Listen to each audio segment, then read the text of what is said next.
नमस्कार दोस्तों, स्पेशल बिहार की क्लासेज आप लोगों को नॉन स्टॉप प्रोवाइड कराई जा रही है। आशा करते हैं कि अब यहाँ से बीपीएससी के द्वारा बाहर नहीं पूछा जाएगा, बशर्ते कि आप लोग डेली देखते रहें। इस सीरीज़ से आपको बीपीएससी में काफ़ी अधिक लाभ मिलने वाली है, क्योंकि इसमें सारे ही महत्वपूर्ण प्रश्नों को एक साथ कंपाइल करके आप लोगों को प्रोवाइड की जा रही है। चलिए बारी बारी से आज प्रश्नों को हम लोग सॉल्व करने का प्रयास करते हैं। पहला प्रश्न है, बिहार होम रूल लीग के अध्यक्ष कौन थे? इसके अध्यक्ष है मजहर उल हक। ध्यान रखिएगा, मजहर उल हक। इसकी स्थापना की गई थी, बिहार होम रूल लीग की स्थापना की गई थी पटना में, बांकीपुर में इसकी स्थापना की गई थी 16 दिसंबर 1916 को। इसके अलावा दो टाइप के प्रश्न बना सकता है कि इसके उपाध्यक्ष कौन थे, क्योंकि अध्यक्ष तो पूछ लिया गया है, उपाध्यक्ष, और दूसरा हो जाएगा यहाँ पे सचिव कौन थे, सचिव कौन थे। तो थोड़ा सा आप लोग अपने दिमाग पे जोड़ डालिए। देखिए, बिहार होम रूल लीग के जो उपाध्यक्ष थे, इसमें दो व्यक्तियों का नाम आता है। पहला नाम है सरफराज हुसैन खान और दूसरा नाम है पुरेंद्र नारायण सिंह। उसी तरीके से सचिव भी यहाँ पे दो हैं, एक का नाम है चंद्रवंशी सहाय और इसके अलावा एक और नाम है बैजनाथ नारायण सिंह। ठीक है, तो इसे भी आप लोग ध्यान में रखेंगे। सचिंद्रनाथ सन्याल ने पटना में अनुशीलन समिति का गठन किस वर्ष किया? अनुशीलन समिति का गठन किस वर्ष किया? इसकी जो स्थापना की गई थी पटना में सचिंद्रनाथ सन्याल के द्वारा 1913 ईस्वी में स्थापना की गई थी। अब अनुशीलन का मतलब क्या है यहाँ पे? तो देखिए, चिंतन मनन, बार बार किया जाने वाला कार्य। ठीक है, ऐसा वो कौन सा कार्य था? तो वो कार्य था यहाँ पे, ठीक है, बंकिम चंद्र का जो उद्देश्य था, जिन्होंने वंदे मातरम गाना गाया हुआ था, ठीक है, उसी को, उनके उद्देश्यों को इस गाने के माध्यम से पूरा करने का प्रयास था। तो इसकी जो मेन शाखा थी, देखिए ध्यान से देखते चलिए, बंगाल में थी। ध्यान रखिएगा, बंगाल में थी, जिसकी स्थापना 1902 में ही यहाँ पे हो चुकी थी, जिसके द्वारा किया गया था प्रमथ नाथ के द्वारा, प्रमथ नाथ के द्वारा। इसकी एक और शाखा थी ढाका में, ये भी पूछा जा सकता है, जो स्थापना हुई थी 1905 में पुलिन दास के द्वारा, पुलिन दास के द्वारा। अब देख पा रहे हैं ना, फैल रहा है धीरे धीरे। बंगाल में हो गया प्रमथ नाथ के द्वारा 1902 में, और अनुशीलन समिति ढाका हो गया 1905 में पुलिन दास के द्वारा। अब अलग अलग क्षेत्रों में फैल रहा है, और आगे चल के देख पा रहे हैं ना, बिहार में भी आया है, पटना में भी आया है 1913 में। सचिंद्रनाथ सन्याल के नेतृत्व में इसकी स्थापना, ठीक है, पटना में भी किया गया है। निम्नलिखित में से कौन सा सही सुमेलित नहीं है? तो यहाँ पे आप ध्यान देंगे, एक तो है यहाँ पे होप विद्रोह, दूसरा है यहाँ पे मुंडा विद्रोह। क्षेत्र कौन सा है? छोटा नागपुर। ठीक है, छोटा नागपुर का जो पठार है, बिल्कुल सही है। मुंडा विद्रोह में एक व्यक्ति का नाम मुझे ध्यान आ रहा है, ठीक है, बुद्धू भगत, बुद्धू भगत। ठीक है, ये जो दोनों आंदोलन हुआ था, हो और मुंडा जो आंदोलन, जो विद्रोह कह सकते हैं, ठीक है, 1820 के दशक के आसपास इसी छोटा नागपुर के पठार के क्षेत्रों में किया गया था। उसके बाद यहाँ पे भूमिज आंदोलन, सिंहभूम और बीरभूम। थोड़ा सा इसे आप इधर कर लीजिए शिफ्ट, ठीक है, सिंहभूम और बीरभूम, ये भी बिल्कुल सही है। ये किया गया था लगभग 1832 के आसपास, ठीक है, गंगा नारायण के द्वारा, गंगा नारायण के द्वारा। उसके बाद है यहाँ पे टाना भगत, टाना भगत, नाम ही लग रहा है ना भगत, ठीक है, तो इसमें एक भगत का नाम आएगा, यात्रा भगत, यात्रा भगत। ये लगभग 1914 के आसपास ये किया गया था। ध्यान रखिएगा, एक धार्मिक आंदोलन के रूप में परिणत हुआ था ये। उसके बाद सबसे इम्पोर्टेंट संथाल विद्रोह, राजमहल हिल्स में, जो कि बिल्कुल करेक्ट है, ध्यान रखिएगा, राजमहल हिल्स में लगभग 1955-56 में, सॉरी 1855-56 में किया गया था। किसके किसके नेतृत्व में? तो सिद्धू कान्हू, इसके दो भाई भी थे, चांद और भैरव। इन लोगों ने, माना जाता है कि मेजर बरो को पराजित किया था, मेजर बरो को पराजित किया हुआ था। नेक्स्ट, साइमन कमीशन पटना किस तिथि को पहुंचा? तो देखिए, साइमन कमीशन भारत पहुंचा तो उसका विद्रोह होने ही लगा था, जैसे आपको सबको पता ही होना चाहिए। लेकिन यहाँ पे देखिए, पार्टिकुलर पटना में पूछ रहा है तो थोड़ा आपको माइक्रो लेवल पे जाकर स्टडी करना होगा। ये डेट है 12 दिसंबर 1928 को, और पटना में भी सेम चीज़ वही हुआ, साइमन गो बैक का नारा लगा। इसमें एक व्यक्ति का नाम है अनुराग नारायण सिन्हा, ध्यान रखिएगा, अनुराग नारायण सिन्हा। इन्होंने ही सर्वदलीय बैठक बुलाई और साइमन कमीशन का बहिष्कार करने का निर्णय लिया, और आगे चल के फिर वहीं साइमन गो बैक का पूरी तरीके से नारा भी लगा। भौतिक एवं संरचनात्मक दशाओं के आधार पर बिहार को विभाजित किया गया है। कितने आधार पे? तो देख पा रहे हैं बिहार का जो पूरा का पूरा क्षेत्र है, नीचे आप दक्षिण पठार कर लीजिए, बीच का जो क्षेत्र है गंगा का मैदान कर लीजिए, ठीक है, और ये वाला जो क्षेत्र है ना, ये देखिए शिवालिक का क्षेत्र है। तो कुल मिला के देखेंगे तो ये जो 3 ऑप्शन है आपको बिल्कुल यहाँ पे करेक्ट होते दिखाई देगी, ठीक है। डुआर क्षेत्र नहीं होगा, उपयुक्त में से एक से यहाँ पे अधिक होगा, ध्यान रखिएगा, उपयुक्त में से एक से अधिक। तो ऊपर जो शिवालिक का जो क्षेत्र है आपको देखने के लिए मिल जाएगा वेस्ट चंपारण के तरफ, जहाँ पे नम पर्णपाती वन पाई जाती है। वही जो बीच में देखेंगे, ठीक है, ये जो मैदानी क्षेत्र है गंगा का जो मैदानी क्षेत्र है, इसमें जो भी नदी है बहुत सारा, इधर गंडक हो गया, ठीक है, इसके अलावा बागमती हो गया, कमला हो गया, घग्घर हो गया, बूढ़ी गंडक हो गया, कोसी हो गया, ये सारे ही नदियों का उपवाह क्षेत्र है। तो यहाँ पे आपको गंगा का मैदानी क्षेत्र भी देखने के लिए मिल जाएगा। उसके बाद जो दक्षिण का जो पठारी क्षेत्र है, ये इधर आपको कैमूर से लेके बांका तक इधर आएंगे तो पूरा पूरा दक्षिण का पहाड़ी क्षेत्र ही आपको देखने के लिए मिल जाएगी। दक्षिण के पहाड़ी क्षेत्रों में आपको एक से एक खनिज संसाधन देखने के लिए भी मिलेगी, जैसे कि नीस, शिष्ट चट्टान हो गया, ग्रेनाइट, क्वार्टेजाइट, फाइलाइट, ऐसे, ठीक है, जो भी खनिज संसाधन है आपको दक्षिण में ही आपको देखने के लिए मिलेगी। तो इसे आप लोग ध्यान रखिएगा। यहाँ पे मैप में देख सकते हैं, यही है इधर का जो इलाका है, लगभग शिवालिक रेंज यही है ना आपको, ठीक है, शिवालिक है। ये बीच का जो तराई वाला जो क्षेत्र है यहाँ पे, इसके बाद ये वाला जो इलाका है पूरा पूरा गंगा का मैदान है। फिर आएंगे नीचे दक्षिण में, यही मैंने बताया हुआ था इधर, ठीक है, ये पूरा का पूरा जो इलाका है देखिए इधर का, ठीक है, ये दक्षिण का पठार वाला इलाका है। यहीं पे एक से एक जो खनिज संसाधन आपको देखने के लिए मिल जाएंगी। तो कुल मिला के यही था इसमें। बिहार की भूगर्भीय संरचना में शामिल है, अब देख पा रहे हैं आप, ठीक है, जो भी यहाँ पे दिया हुआ है ये सब यहाँ पे देख पा रहे हैं ना, एरा के रूप में दिया हुआ है। जियोलॉजिकल कैलेंडर आप लोगों ने पढ़ा होगा तो उसमें आपको ये सब नाम आपको देखने के लिए मिलेगा, ठीक है। ये कौन सा पैलेस्टीन युग है, ठीक है, किस किस युग में कौन कौन सी, ठीक है, संरचना का निर्माण हुआ है, बहुत सारा उस पर युग है, ठीक है, सेनोजोइक युग हो गया, ठीक है, पैलियोजोइक युग हो गया। तो यहाँ पे आपको समझना है। देखिए पहला है धारवाड़ रॉक सिस्टम। तो जो भी रॉक का फॉर्मेशन होता है प्राइमरी तो आग्नेय चट्टान से ही है, अब आग्नेय चट्टान से कायांतरित बन जाएगा, ठीक है, अवसादी चट्टान बन जाएगा। अब वही प्रक्रिया देखिए होती रहती है और चट्टानों का जो साइकिल चक्र है, मैंने साइकिल जो चक्र है अलग अलग रूप में पूरी तरीके से कन्वर्टर होता रहता है, ठीक है, जिसमें प्रेशर और टेम्परेचर का सबसे बड़ा रोल यहाँ पे होता है। अब यहाँ पे समझिए धारवाड़ रॉक सिस्टम बिहार में है कि नहीं, ये बिल्कुल है, ध्यान रखिएगा, करेक्ट उत्तर यहाँ पे होगा, ठीक है, धारवाड़ रॉक सिस्टम। इसमें अगर आप कुछ जिलों को देखेंगे तो औरंगाबाद हो गया, गया हो गया, नवादा हो गया, देख पा रहे हैं ना, औरंगाबाद, गया, नवादा, जमुई, मुंगेर, ये पूरी की पूरी जो संरचना आपको मिल जाएगी धारवाड़ संरचना में, ठीक है। और यहाँ पे जब धारवाड़ संरचना मिल रही है तो फिर से वही सारी जो खनिज संसाधन जो मैंने आपको तभी बताया हुआ था, निस्ट, सिस्ट, ग्रेनाइट, क्वार्टेजाइट, ठीक है, फाइलाइट, सब आपको देखने के लिए मिल जाएगी। उसके बाद से देख पा रहे हैं यहाँ पे विंध्यन रॉक सिस्टम। ये विंध्यन जो रॉक सिस्टम है वही विंध्यन रेंज है, ठीक है, जो मध्य प्रदेश को बीचों बीच में भाग, ठीक है, बांटते हुए आएगा। और भारत का देख रहे हैं ना, रोहतास और कैमूर का क्षेत्र यहाँ पे आपको देखने के लिए मिल जाएगा। तो विंध्यन रेंज में पता होना चाहिए आपको, ठीक है, कि सीमेंट का जो फैक्ट्री है बहुत बड़ी मात्रा में, ठीक है, खोला भी गया है, जिससे मध्य प्रदेश में भी है।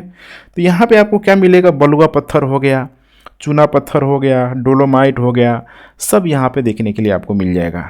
तीसरा क्या है यहाँ पे, ठीक है, तीसरा है यहाँ पे तृतीय रॉक सिस्टम, ध्यान रखिएगा, तृतीय रॉक सिस्टम। अब तृतीय रॉक सिस्टम का मतलब क्या है कि देखिए इसी समय क्या हुआ था, तो पूरी तरीके से हिमालय का जो फॉर्मेशन आप कह सकते हैं, टेथी सागर का संकुचन हुआ था।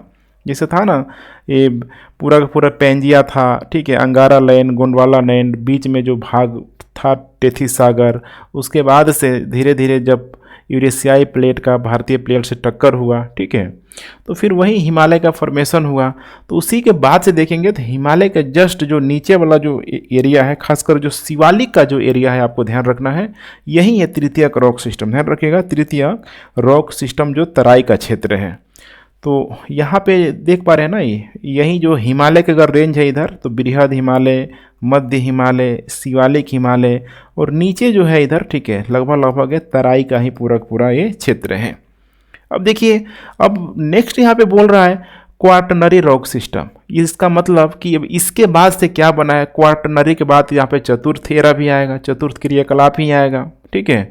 तो चतुर्थ में यहाँ पे क्या होगा, तो धीरे धीरे यही जब देखिए ये वाला भाग जब उठना शुरू हुआ है, तो गंगा का जो मैदानी वाला भाग देख रहे हैं, क्योंकि एक नदी इतना बड़ा इधर मैदान नहीं बना सकती है, यही वाला आया है नीचे धीरे धीरे। लेकिन ये कब आया है, तो ये तृतीय क्रियाकलाप में नहीं, ये चतुर्थ क्रियाकलाप में, चतुर्थ एरा भी इसे बोला जाता है, चतुर्थ एरा में आया हुआ है, क्वाटरनरी एरा में आया हुआ है।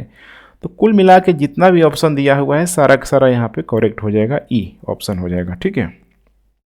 चलिए नेक्स्ट यहाँ पे हम लोग देखते हैं, निम्नलिखित में से कोसी संभाग के, ठीक है, अंतर्गत आता है। तो आपको पता होना चाहिए कि बिहार का पूरा जो, ठीक है, मतलब कह सकते हैं कि शासकीय दृष्टिकोण से शासन प्रशासन को बेहतरीन तरीके से चलाने के लिए 9 प्रमंडल में बांट दिया गया है, 9 प्रमंडल में बांट दिया गया है, ठीक है। अब पूछ रहा है कि कोसी प्रमंडल के अंतर्गत कौन कौन सा आता है। तो इसमें कोसी में आप ध्यान से देखते चलिए, ठीक है, कोसी में आ जाएगा नंबर 1 यहाँ पे हो जाएगा, देख पा रहे हैं, मधेपुरा हो जाएगा।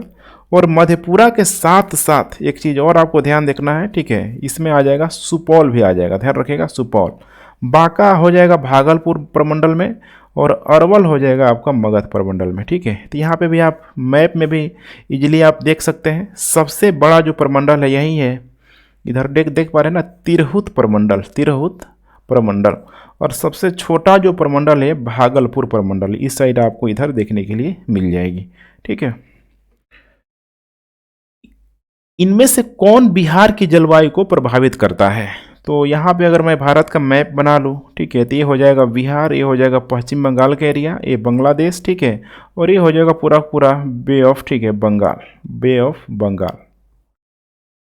पहला स्टेटमेंट है बंगाल की खाड़ी से निकटता, बिल्कुल सही है, देख पा रहे बंगाल की खाड़ी से बहुत अधिक दूर नहीं है। तो इसका हर तरीके का जो कह सकते हैं कि इफेक्ट है भारत पे, साथ में जो बिहार में पड़ेगा ही पड़ेगा। और बिहार का देख रहे हैं ना, मतलब बिल्कुल बिहार का जो जियोग्राफिकल लोकेशन देखेंगे आप, तो बिल्कुल कराह की तरह है इधर से, ठीक है, आपको ढलान ऐसे कुछ टाइप का आपका देखने के लिए मिल जाएगा, ठीक है। तो काफ़ी ही जो वहाँ का स्थलीय कारक भी है, बाह्य कारक तो है ही, जो कि बिहार के जलवायु को प्रभावित करता ही करता है। मौसम और जलवायु में अंतर होता है, ठीक है, पल भर में जो बदल जाए वही मौसम है, और जलवायु जो एक निरंतर समय तक, लंबे समय तक रहता है। उसके बाद है दक्षिण पश्चिम मानसून की गतिविधियाँ, ये भी बिल्कुल सही है, जो भी यहाँ पे देख पा रहे हैं ना, यहाँ पे साउथ वेस्ट मानसून यहाँ पे देख पा रहे हैं, दक्षिण पश्चिम, ठीक है, का जो मानसून की जो गतिविधियाँ है, यहीं से, चूँकि ये वाला भाग, ठीक है, पहाड़ी वाला इलाका है, तो यहाँ से कुछ हवाएं मुड़ के इधर भी जाती हैं, ध्यान रखिएगा, ठीक है। और ये वाला भाग यहाँ पे, ठीक है, जो भी इधर पहाड़ी इलाका है, इधर से ऐसे इसी के पैरेलल जाएगी, बहुत सारा एंट्री भी कर जाएगी, ठीक है। चूँकि ऊंचा है तो एंट्री नहीं कर पाएगी, यहाँ से फिर इधर जो आपको क्षेत्र मिल जाएगा नर्मदा नदी, ठीक है, विंध्य रेंज सतपुड़ा रेंज के बीच, इधर से एंट्री करके कुछ शाखा इधर जाएगी, कुछ शाखा इधर खंबात की खाड़ी की तरफ, गुजरात की तरफ जाएगी, और कुछ हवाएं जब इधर से जब जाएगी तो जो भी इधर आपको देखने के लिए मिल जाएगी, महानदी वगैरह, ठीक है, इधर से भी आपको एंट्री करते हुए नजर आएगी। उसके बाद से ये जो मानसूनी हवाएं है सीधे, चूँकि बांग्लादेश बिल्कुल ही मैदानी इलाका है, सीधे जाएगी, ठीक है, और इधर आपको मिल जाएगा गारो खासी जयंतिया, वहाँ जाएगी, उसको क्रॉस करते हुए सीधे जाकर सिंटेक्सियल बैंड से टकराएगी इधर, ठीक है, देख रहे हैं ना सिंटेक्सियल बैंड, यहाँ पे सिंटेक्सियल बैंड से फिर हवाएं मुड़ेगी और ब्रह्मपुत्रा नदी हो गया, यहाँ से पूरा मॉइस्चर लेके गंगा, देख रहे हैं ना, इधर हो गया गंगा नदी, इधर हो गया हिमालय, इसी के पैरेलल जो शाखाएं हैं, ठीक है, जाएगी मॉइस्चर लेके, और बिहार यूपी में भारी मात्रा में वर्षा भी कराएगी। तो दक्षिण पश्चिम मानसून की गतिविधियाँ बिल्कुल सही है। हिमालय से निकटता बिल्कुल सही है, क्योंकि अगर हिमालय नहीं होता तो मानसून इधर निकल जाता, मानसून इधर निकल जाता, समझ रहे हैं ना। इसीलिए हिमालय को बाप का दर्जा दिया गया है कि हिमालय देखिए मानसून में भी अच्छा खासा रोल प्ले कर रहा है। और इधर जो यूरोप के तरफ से रूस के तरफ से जो भी साइबेरियन जो हवाएं, जो हाड़ कपाने वाली हवाएं होती हैं, उससे भी कहीं ना कहीं ये रुक रहा है, ठीक है। अदरवाइज गोबी डेजर्ट वगैरह हम देखेंगे कितना रेगिस्तानी जो ठीक है मतलब जो हवाएं हैं, समझिए क्या नहीं कर देगा भारत में। ठंड ठंड के मौसम में जो साइबेरियन जो पवने हैं भारत में टेम्परेचर -डिग्री में कर देगा, लेकिन सब हिमालय रोक लेता है यहाँ पे। इसकी ऊंचाई इतनी अधिक है, इसीलिए हिमालय को बाप का भी दर्जा दिया जाता है। उसके बाद यहाँ पे नॉर्थ वेस्टर और समर विंड्स, इसको बोला जाता है, देख पा रहे हैं ना, इसको बोला जाता है उत्तर पश्चिम हवा। इसका सिंपल नाम है काल बैसाखी। काल बैसाखी अब आपको समझ में आ गया होगा। ये लगभग मानसून के पहले का, ध्यान रखिएगा, मानसून के पहले का टाइम पीरियड लगभग मई जून के समय देखेंगे। मई जून थोड़ा ज़्यादा हो गया, ठीक है। लगभग ये आपको मार्च अप्रैल के समय आपको बड़ी तेज़ी से देखेंगे तो ये बिहार के क्षेत्रों की तरफ, बिहार, बंगाल, ठीक है, बांग्लादेश, वहाँ पे आपको भारी मात्रा में वर्षा भी कराएगी, ओलावृष्टि भी करवाएगी। तो ये भी बहुत बड़ा फैक्टर हो जाता है बिहार की जलवायु को प्रभावित करने में। तो सारा का सारा ऑप्शन यहाँ पे करेक्ट ही है। करेक्ट उत्तर हो जाएगा यहाँ पे उपरोक्त में से एक से अधिक हो जाएगा यहाँ पे ई। चलिए नेक्स्ट है, बिहार में कोसी किस जिले में प्रवेश करती है? इसका मैप ही देख लीजिए। कोसी तो सबको पता ही होना चाहिए, सुपौल में देख पा रहे हैं ना, यहाँ पे सुपौल में यहाँ प्रवेश करती है। कोसी का जो देख पा रहे उद्गम होता है इधर, जो तिब्बत का जो क्षेत्र है, तिब्बत का जो प्लेट्यू है, नेपाल के क्षेत्रों से तेजी से बहुत ही अधिक ढाल है, ध्यान रखिएगा। ढाल होने की वजह से बहुत अधिक ये कटान भी करती है, और कटान करके जो भी है सुपौल हो गया, मधेपुरा हो गया, सहरसा हो गया, इन सारे ही क्षेत्रों में आके अवसादों को जमा कर देती है, जिसके वजह से इसके नदी के मार्ग में बहुत अधिक भटकाव हो जाता है, विसर्प बनने लगता है। और जब ये विसर्प बनेगा, नदी थोड़ा मतलब सीधा भी होगा, ठीक है, या फिर इधर अगर अवसाद कर देगा तो इधर जाएगा तो ये वाला भाग ब्लॉक हो जाएगा। यही ब्लॉकेज वाला जो एरिया है जहाँ पे पानी का डायरेक्ट गमन नदियों से, ठीक है, मतलब नहीं रहेगा, टूट जाएगा, यही बनता है गोखुर लेक। ध्यान रखिएगा, गोखुर लेक आपको देखने के लिए मिल जाएगी। इसीलिए इसमें बहुत कई सारा पुल भी बनाया गया है, जैसे कोसी नदी में कुछ पुल जो बनाया गया है खासकर नेपाल के क्षेत्रों में, जैसे कि पहला है हनुमान नगर बराज, दूसरा है यहाँ पे पुस्ते डैम, ध्यान रखिएगा पुस्ते डैम, ठीक है। तो ये सब बनाया गया है कोसी नदी, ठीक है। ऐसे ही नहीं, इसको बिहार का शोक कहा जाता है। देख पा रहे हैं ना, कई कई सारे जिलों को प्रभावित कर रहा है। फाइनली इधर से आएगी, ठीक है, और आके फिर गंगा नदी में आके पूरी तरीके से मर्ज हो जाएगी, विलीन हो जाएगी। तो इसे आप लोग ध्यान में रखेंगे। हिंदू परंपरा के अनुसार पिंडदान नामक एक धार्मिक समारोह किस नदी के किनारे किया जाता है? तो अभी तक तो आप लोगों ने पिंडदान जरूर सुना होगा, लेकिन इसके बारे में शायद बहुत कम ही ऐसे स्टूडेंट को पता होगा कि पिंडदान किया क्यों जाता है। यहाँ पे नदी के किनारे पूछ रहा है, ठीक है। तो मैं बताऊंगा, ठीक है, कि पिंडदान क्यों किया जाता है। पहले आप नदी देखिए, किस नदी के, ठीक है, किनारे किया जाता है। तो ये किया जाता है फाल्गु नदी के किनारे, ध्यान रखिएगा, फाल्गु नदी के किनारे। इसी को निरंजना नदी के नाम से जाना जाता है, निरंजना नदी के नाम से जाना जाता है, जिसके तट पे, ध्यान रखिएगा, जिसके तट पर बुद्ध को ज्ञान की प्राप्ति हुई थी, बुद्ध को ज्ञान की प्राप्ति हुई थी, पीपल वृक्ष के नीचे, ठीक है, बोधि वृक्ष के नीचे। अब देखिए कहानी क्या है यहाँ पे। तो बुद्ध ने सबसे अधिक जिस चीज़ पे बल दिया था वो था भाई अपने इच्छाओं को मारो, तृष्णा को मारो। यही इच्छा पुनर्जन्म का कारण बनता है। जब तक एक व्यक्ति के अंदर इच्छाएं मर नहीं जाएगी तब तक वो पुनर्जन्म की प्रक्रिया से गुजरता रहेगा और कभी इस चक्र से मुक्ति नहीं पाएगा। ध्यान रखिएगा, मुक्ति नहीं पाएगा। सपोज करिए इस जन्म में आपका एम है कि हमें यूपीएससी करना है, हो सकता है कि ये पूरा नहीं हो किसी कारणवश, तो आपको लगेगा कि भाई मेरे अंदर तो तृष्णा रह गई। अब आपको फिर से जन्म लेना होगा कि अगले बार, ठीक है, आपको, ठीक है, आईएएस बनने के लिए फिर से क्या पता बन पाए नहीं बन पाए, अगर बन पाए तो कुछ और इच्छा हो जाएगी। तो यही है तृष्णा ना, यही तो था तृष्णा, दुख का कारण यही था तृष्णा, इच्छाएं। इसी को त्यागना होगा, ख़त्म करना होगा, तभी जाके बुद्ध का कहना था कि इस पुनर्जन्म से चक्र मिलेगी, तुमको मोक्ष की प्राप्ति हो जाएगी, मोक्ष की प्राप्ति हो जाएगी। अब इसीलिए जो भी रिलेटिव लोग होते हैं, घर के जो भी मेंबर होते हैं, अपने पूर्वजों को क्या करते हैं तो पिंड दान करने के लिए जाते हैं, ताकि उनको पुनर्जन्म की चक्र से जल्दी मुक्ति हो जाए और उनको, ठीक है, मोक्ष की प्राप्ति हो जाए। ठीक है, तो बिल्कुल सिंपल सा कॉन्सेप्ट है। निरंजना नदी अर्थात फल्गु नदी, इसकी एक सहायक नदी भी है, आपको जानना चाहिए, ध्यान रखिएगा। इसकी सहायक नदी है मोहने नदी। मोहने नदी माइक्रो लेवल में बीपीएससी इस प्रश्न को बना सकता है। ककोलत जलप्रपात किस जिले में है? ककोलत जलप्रपात किस जिले में है? तो देखते चलिए, यह आपको देखने के लिए मिल जाएगा बिल्कुल, ठीक है, झारखंड और बिहार की सीमा में एक जिला है, नवादा जिला। ध्यान रखिएगा, नवादा जिला। एक ककोलत जलप्रपात एक प्राकृतिक बाउंड्री लाइन भी बनाता है। ध्यान रखिएगा, प्राकृतिक बाउंड्री लाइन भी बनाता है, प्राकृतिक जलाशय का भी ये निर्माण करता है। करेक्ट उत्तर हो जाएगा बी। इसके अलावा कुछ और आप जलाशय को देख लीजिए, जैसे कि एक है करकट जलप्रपात। करकट जलप्रपात ये आपको देखने के लिए मिल जाएगा कैमूर में। ध्यान रखिएगा, कैमूर में। इसके अलावा कुछ और कुंड है, आप लोग देखते हैं आंसर कर पाता है कि नहीं। एक है मंजर कुंड और दूसरा है धुआं कुंड। धुआं कुंड, ये दोनों ही कुंडों से देखिए बिजली बनाया जाता है, बिजली का प्रोडक्शन किया जाता है। आपको बताना है कि कौन से जिला में है। ठीक है, तो करेक्ट उत्तर हो जाएगा इसका सासाराम। सासाराम इंपॉर्टेंट है, इसे आप नोट डाउन जरूर कीजिएगा।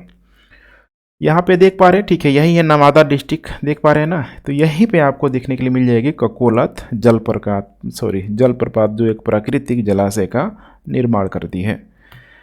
नेक्स्ट, भारत वन रिपोर्ट 2021 के अनुसार बिहार में वनों का प्रतिशत कितना है? मान के चलिए प्रश्न आ रहा है, ठीक है, बहुत इंपॉर्टेंट है, ठीक है, बहुत इंपॉर्टेंट प्रश्न है यहाँ पे।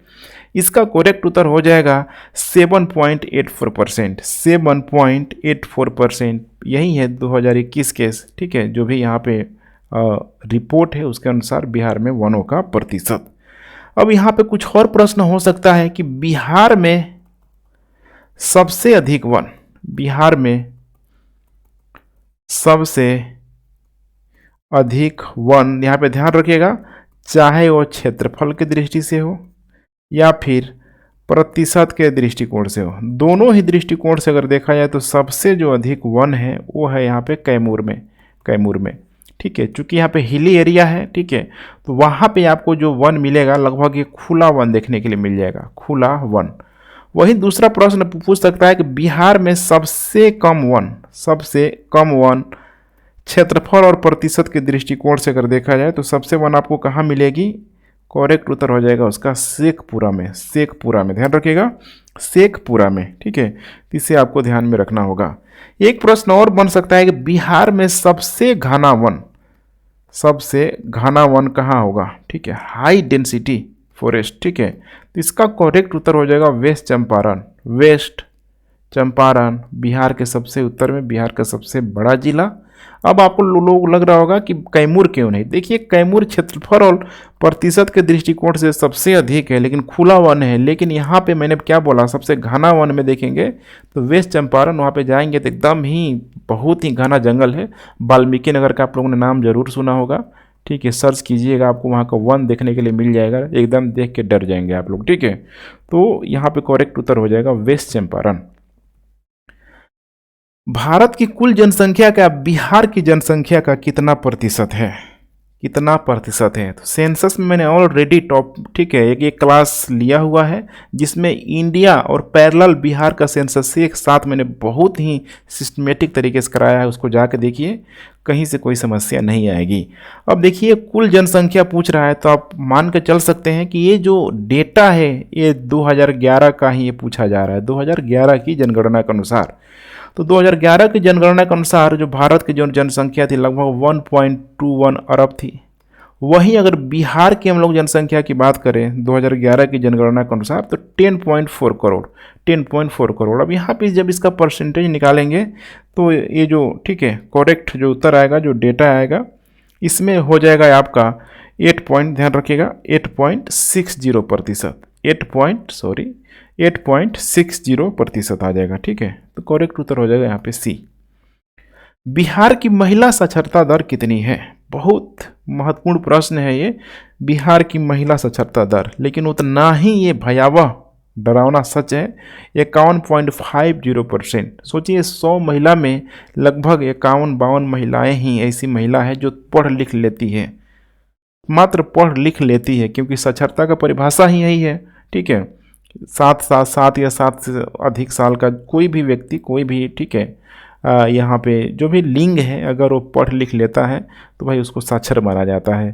तो बहुत ही स्थिति खराब है। वही अगर पुरुषों की स्थिति देखें तो बिहार में पुरुषों की स्थिति भी बहुत अच्छी नहीं है, लेकिन महिलाओं से अच्छी है, 71.2%। अब यहाँ से देखिए डिफरेंस पूछ सकता है, बहुत सारे एग्जाम पूछ लेता है कि डिफरेंस क्या होगा। तो डिफरेंस जब निकालेंगे यहाँ पे पुरुष और महिला का डिफरेंस निकालेंगे, ये जो डेटा आएगा लगभग 19.7%। तो इसे भी आप लोग ध्यान में जरूर रखिएगा।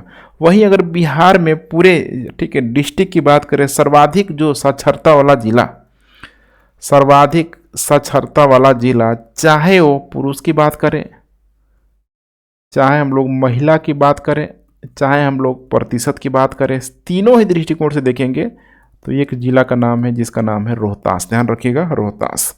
वही सबसे कम साक्षरता वाला जिला हो जाएगा पूर्णिया। सबसे कम कौन सा हो जाएगा? पूर्णिया। ठीक है, तो इससे रिलेटेड और भी बहुत सारा प्रश्न बन सकता है बिहार से रिलेटेड, आप लोग खुद बनाने की कोशिश कीजिएगा। जितना इम्पोर्टेंट था यहाँ पे मैंने आप लोगों से शेयर कर दिया है। 2011 में बिहार का लिंगानुपात 2001 की तुलना में कितनी संख्या में बढ़ा या घटा था? तो देखिए 2011 में जो बिहार का जो सेक्स रेशियो था, ध्यान से देखते चलिए, बिहार का जो सेक्स रेशियो था ये लगभग, ठीक है, ये लगभग था 918 के आसपास। ठीक है, अब सेक्स रेशियो का मतलब क्या है कि 1000 पुरुषों में महिलाओं की संख्या, तो 918 है, जो कि बहुत अच्छी स्थिति नहीं है। वहीं अगर 2001 की अगर हम लोग बात करें, ठीक है, पुराना डेटा है, अलग अलग बुक में, अलग अलग वेबसाइट में अलग अलग डेटा दिया हुआ है। एक जगह मुझे मिला है 919, ठीक है, बाई 1000, और एक जगह मिला है मुझे 921। आप लोग भी थोड़ा क्रॉस चेक कीजिएगा अगर आपके पास ऑथेंटिक डेटा हो तो। अगर इस हिसाब से देखें यहाँ पे 919 के हिसाब से तो एक तो कम ही हुआ है, ध्यान रखिएगा, और यहाँ अगर देखें तो करेक्ट उत्तर हो जाएगा 3। ठीक है, तो मेरे ख्याल से ज़्यादा जो वैल्यूएबल डेटा 919 लग रहा है, फिर भी मैं बोल रहा हूँ, स्टार मार्क में कर रहा हूँ इसको। ठीक है, कि आप लोग ज़रूर देखिएगा, ठीक है, कि रियल जो डेटा क्या है इसका, क्योंकि दोनों ही जगह ये यहाँ पे डेटा दिया हुआ है, 919 भी दिया और 921 भी दिया हुआ है। बिहार में किस दिन को डॉल्फिन दिवस के रूप में मनाया जाता है? बहुत अच्छा प्रश्न है। डॉल्फिन को लेकर भी देखिए बिहार के, ठीक है, पटना में रिसर्च सेंटर भी खुल रहा है। पटना विश्वविद्यालय के परिसर में खोलने की बात की जा रही है, लगभग गंगा नदी के तट के, ठीक है, जस्ट किनारे आपको देखने के लिए मिल जाएगी। ये जो मनाया जाता है 5 अक्टूबर को। अब देख पा रहे हैं ना, मतलब जो बिहार है यहाँ पे, बिहार के बीचों बीच आप देखेंगे तो लगभग बहुत सारा यहाँ पे डिस्ट्रिक्ट है। ध्यान रखिएगा, लगभग 12 जिला है यहाँ पे, 12 जिला है, और गंगा में तो बहुतायत मात्रा में डॉल्फिन पाई ही जाती है। तो कई सारे जिला में आपको अलग अलग डॉल्फिन से रिलेटेड अभयारण्य भी आपको देखने के लिए मिल जाएगी, तो उससे आप लोग ज़रूर ध्यान में रखेंगे। जैसे एग्जाम्पल के तौर पे भागलपुर में आपको देखने के लिए मिल जाएगी विक्रमशिला, ठीक है, डॉल्फिन। ध्यान रखिएगा, विक्रमशिला गंगा डॉल्फिन अभयारण्य, तो नाम है विक्रमशिला। तो स्वाभाविक सी बात है, विक्रमशिला विश्वविद्यालय भागलपुर में ही थी। विक्रमशिला विश्वविद्यालय की जो स्थापना धर्मपाल के द्वारा की गई थी, धर्मपाल के द्वारा। बिहार की सबसे ऊंची चोटी का नाम बताना है। तो पूरे देख पा रहे हैं ना यहाँ पे, बिहार की सबसे ऊंची चोटी, ये चोटी कहाँ मिलेगी आपको? सिंपल सी बात है कि उत्तर के क्षेत्रों में ही मिलेगी, जिधर शिवालिक है, मध्य हिमालय है। तो उधर कौन सा चोटी है? सोमेश्वर की पहाड़ियाँ इधर करेक्ट उत्तर हो जाएगा।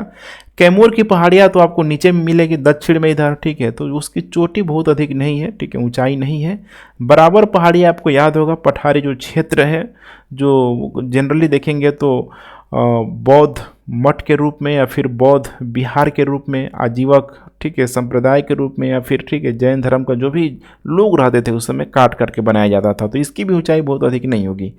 पारसनाथ हिल काफ़ी इंपॉर्टेंट है, क्योंकि नीचे आपको मिलेगा झारखंड की तरफ छोटा नागपुर का पठार, उसकी सबसे ऊंची चोटी यही मानी जाती है पारसनाथ हिल को लेके, ठीक है, जो जैनियों का भी इम्पोर्टेंट एकदम मतलब महत्वपूर्ण धार्मिक केंद्र के रूप में इसे माना जाता है। तो आप लोग इसे भी ध्यान जरूर रखेंगे। क्या पता जैन धर्म का जो इतने लंबे समय तक प्रोटेस्ट चला है, तो कहीं से भी प्रश्न बना सकता है जैन धर्म से रिलेटेड।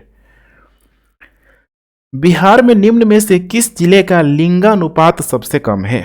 सेक्स रेशियो देखिए सबसे कम है, बहुत ही स्थिति खराब है। देख रहे हैं ना, ये मुंगेर, ध्यान से देखते चलिए, मुंगेर, ठीक है। मुंगेर में देखेंगे तो यहाँ पे जो रेशियो है लगभग 876 के आसपास है, ध्यान रखिएगा 876। वहीं अगर हम लोग भागलपुर की बात करें तो इसकी भी स्थिति बहुत अच्छी नहीं है, 879 के आसपास है, ठीक है। इसके बाद से अगर हम लोग बात करें कि सबसे अधिक जो सेक्स रेशियो किस जिला में है, बहुत इंपॉर्टेंट है। सेक्स रेशियो सबसे अधिक जो बिहार में है, गोपालगंज में। इसका डेटा देखेंगे तो आप खुश हो जाएंगे, 1015 है यहाँ पे 1000 में, देख पा रहे हैं यहाँ पे 1000 पुरुषों में 1015 महिलाएं हैं। सोचिए यहाँ पे शादी ब्याह कैसे होगा। यहाँ तो स्थिति बहुत ही खराब है, हरियाणा टाइप का स्थिति है यहाँ पे। लेकिन इससे भी मैं आपको भयावह डेटा दिखाता हूँ। एक केंद्र शासित प्रदेश है जिसका नाम है दमन और दीव। दमन और दीव, दमन और दीव का सेक्स रेशियो इतना खराब है, लगभग 618, ठीक है, 1000 में। सोचिए 1000 पुरुषों में 618 महिलाएं, ये कहाँ का न्याय है। समस्या तो है, बहुत अधिक काम करने की जरूरत है। पटना उच्च न्यायालय की स्थापना किस वर्ष की गई थी? किस वर्ष की गई थी? तो देखिए पटना उच्च न्यायालय की जो स्थापना की गई थी 1916 में। इसका डेट याद रख सकते हैं आप लोग, 9 फरवरी 1916 को पटना उच्च न्यायालय की स्थापना की गई थी। इससे रिलेटेड, ठीक है, कुछ और इम्पोर्टेंट यहाँ पे बातें, जैसे कि पहला जो इसके जो CJI थे, CJI क्या कहेंगे, मैंने पहला मुख्य न्यायाधीश कह लीजिए, पहला चीफ जस्टिस ऑफ, ठीक है, पटना उच्च न्यायालय का नाम बहुत कंप्लीट है, शॉर्ट में लिख देता हूं मैं, एडवर्ड मेनार्ड, ठीक है। निम्नलिखित में से कौन सी नदी समूह बिहार में उत्तर से गंगा से मिलती है? अब ये हो गया, ठीक है, बिहार, ये हो गया गंगा। अब उत्तर से आके मिलती है, पता लग ही गया होगा, ठीक है, गंडक, उसके बाद बागमती, उसके बाद कमला, फिर इधर, ठीक है, कोसी नदी, ठीक है। तो ऐसे अगर देखेंगे तो क्रम में हो जाएगा डी यहाँ पे करेक्ट उत्तर हो जाएगा, ठीक है। यहाँ पे मैप में भी देख सकते हैं, ये हो जाएगा गंडक, ये है बागमती, कमला, कोसी, महानंदा। तो ठीक है फ्रेंड्स, आशा करते हैं कि अगर यहाँ तक आप लोगों ने वीडियो देखा होगा तो काफ़ी कुछ सीखने के लिए मिला होगा। ये सीरीज अभी निरंतर रूप से चलते रहेगी। कोई भी क्यूरी हो तो नीचे कमेंट करें, अपना फीडबैक दें कि ये सीरीज आपको कैसा लग रहा है, एंड वीडियो को शेयर करते रहें।